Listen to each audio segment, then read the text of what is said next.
ये जो बार बार एक नरेटिव बनाया गया कि साहब भारत जो है वो 1000 साल से गुलाम है, ये नरेटिव भी भारत के इरफान हबीब और रोमिला थापर ने बनाया और इस देश के मुसलमानों ने बनाया कि कॉन्स्टेंटली इस पूरी कम्युनिटी को एहसास कमतरी में रखो, इंफिनिटी कॉम्प्लेक्स में रखो।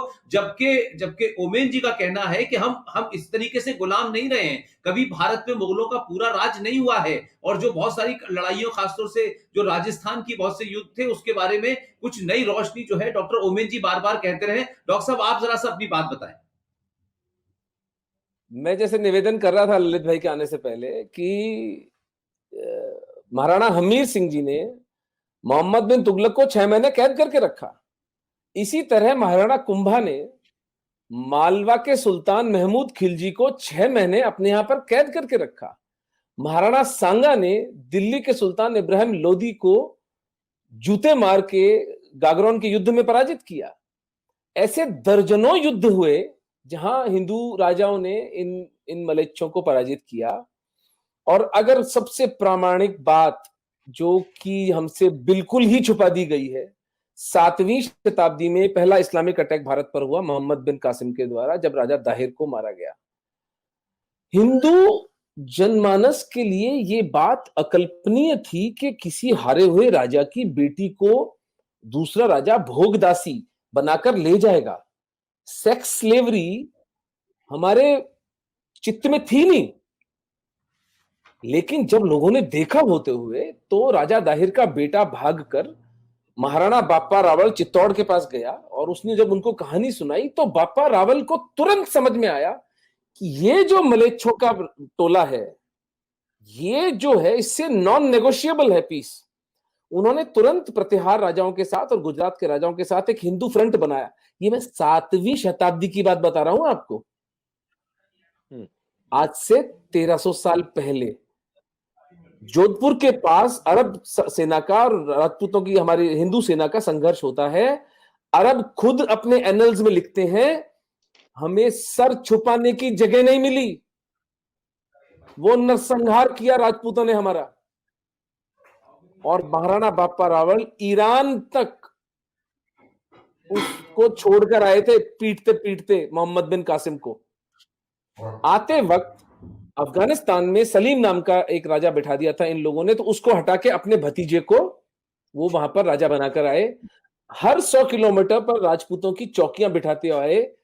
उसका प्रमाण ये है, 7वीं शताब्दी से लेकर 1192, 500 साल तक भारत इस्लामिक आक्रमणों से बचा रहता है उन चौकियों के कारण। राष्ट्रपिता का हुनर होते, राष्ट्रपिता बाप रावल थे इस देश। तो उस समय में जब कोई संचार माध्यम नहीं था, कुछ नहीं था, 500 साल तक हम सुरक्षित रहे उस महापुरुष की वजह से। और उसके बाद समर सिंह, महाराणा हमीर, महाराणा लाखा, कुंभा, सांगा, प्रताप, करण सिंह और राज सिंह, यानी पूरे हिंदुस्तान का जो राज परिवार है मेवाड़ का, मैं चुनौती देता हूं, पूरे मानव इतिहास में आपको ऐसा उदाहरण नहीं मिलेगा जो 1000 साल तक, 7वीं से लेकर 17वीं शताब्दी तक, महाराणा राज सिंह जी तक 1000 साल तक इस्लाम से खुली चुनौती ली है। जिस परिवार ने, एक परिवार ने, एक सिसोदिया परिवार ने 1000 साल तक, देखिए राजा भिड़ते हैं, जियो पॉलिटिक्स बदलती है, हार जीत तो होती है, युद्ध तो हारता है आदमी, युद्ध जीतता भी है। मैं जो एक पुस्तक लिख रहा हूं, मेवाड़ के महाराणा और उनका इस्लाम से प्रतिरोध, उसका शीर्षक है। तो उसमें मैंने जो एक चैप्टर जो है पूरा इस पर लिखा है कि द लाई कॉल्ड दिल्ली सल्तनत, दिल्ली सल्तनत नाम का झूठ, और मुगल एम्पायर भी झूठ ही था। देखिए एम्पायर जब होता है ना कहीं, तो वो क्या उसके मानक होते हैं, वहां कोई टैक्सेशन हो, वहां पर कोई आर्ट हो, कोई कॉमर्स हो, ट्रेड रूट्स हो, वहां के लोगों के क्या लिटरेचर पे कंट्रीब्यूशन था, आपको मिलता है कोई 150 साल के मुगलों के राज के अंदर? आपको सिवाय इसके कि कभी दक्षिण में रिबेलियन हो रहा था, कभी आसाम के अहोम कर रहे थे, कभी कलिंग में हो रहा था, कभी अफगानिस्तान में हो रहा था, कभी मेवाड़ में हो रहा था, कभी पंजाब में हो रहा था, कभी कश्मीर में हो रहा था, कभी सिंध में हो रहा था। ये सिर्फ इस देश को अन्य अन्य हिंदू राजाओं के साथ मिलकर मैनेज कर रहे थे, जिसको कि मुगल एम्पायर कहा गया। यानी झूठ की भी कोई सीमा होती है। और दिल्ली सल्तनत वॉज अ जोक। मेहरौली से लेकर और यमुना तक का राजा थे, और ये लुटेरे थे, ये कोई क्रिएटिविटी इनकी थी नहीं। मर्सनरीज थे, पैसे के लिए लोगों की हत्याएं करते थे, लोगों को मार डालते थे, स्त्रियों का शोषण इनका धंधा था। और हिंदुओं को ये बात अच्छी तरह समझ में आई, और हम कभी गुलाम नहीं रहे, एक क्षण के लिए हम गुलाम नहीं रहे। क्योंकि यदि अगर हम गुलाम 10 साल के लिए भी एक छत्र राज हो जाता इनका, तो एक भी हिंदू नहीं मिलता सर यहां पर। जो प्रताप की महानता निकल कर आती है वो इस बात से निकल कर आती है कि उन्होंने अपना भाला, अपनी तलवार, अपना बिगुल तब बजाया जब वो नितांत एकाकी रह गए थे। ईडर, आबू, बांसवाड़ा, डूंगरपुर, मालवा, आसपास के सब राज्य अकबर के समर्पण कर चुके थे, एक प्रताप नहीं झुके। आज अगर हम हिंदू हैं तो एक प्रताप के कारण। तो ये कहना कि भारत में हिंदू जो थे 1000 साल गुलाम रहे, भैया पर्शिया गुलाम हुआ था जो ईरान बन गया, मेसोपोटामिया गुलाम हुआ था तो इराक बन गया, इजिप्शियन सिविलाइजेशन गति देख लो उसकी क्या हुई है।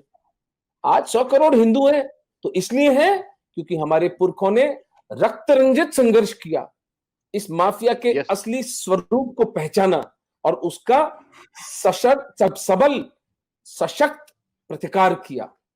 ये तो पिछले 70 साल में इन मलेच्छों ने क्या किया कि उसका भी मैं एनालिसिस कर रहा था कि 47 से लेकर 77 तक 5 हमारे जो शिक्षा मंत्री थे वो शांतिदूत थे, जिसमें वो मदरसा छाप आजाद था, फिर वो नूरुल हसन, फिर वो हुमायूं कबीर, फखरुद्दीन अली अहमद, एमसी चागला।